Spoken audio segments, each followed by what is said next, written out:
Welcome back to the Sports Lab. Arsenal barely get past Crystal Palace in the quarterfinals of the EFL Cup, and they move on to the semis. But don't let this result fool you, because once again, in my opinion, Arsenal walked off of the pitch with more questions than answers. From the opening minutes, it was the same thing we've seen all season from Arsenal. Tons of possession, high pressure, Palace being pinned back for long stretches of the match. On paper, it looked like a comfortable game for Arsenal, but football is not played on paper. And once again, Arsenal could not score any open play goals.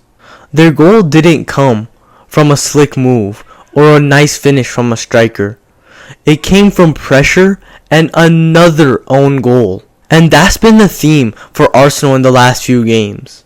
Arsenal's recent goals haven't been created. They've been gifted. Own goals, penalty, deflections, anything except clean, open play. That's not bad luck for other teams anymore.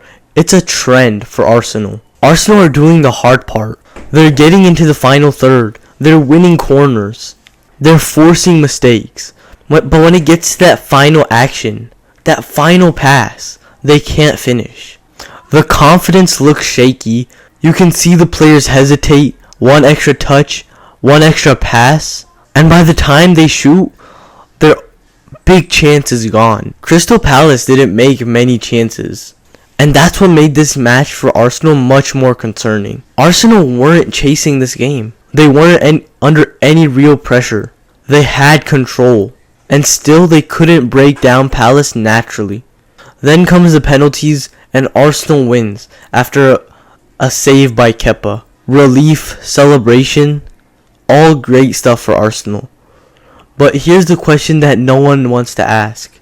How long can this last? Because just like at the beginning of the season for Liverpool, getting all these late goal winners, Arsenal with their own goals can't last forever. You can't win off of own goals forever.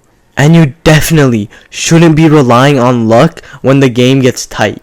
In big Premier League matches, in Europe, in knockout stages, those chances disappear fast. And if Arsenal don't start scoring real goals from real chances, this run is going to catch up to them, and fast. And that's what makes this win feel strange. Technically, it's a success. Mentally, it should boost them and make them confident. But tactically and offensively, the warning signs for Arsenal are flashing bright red.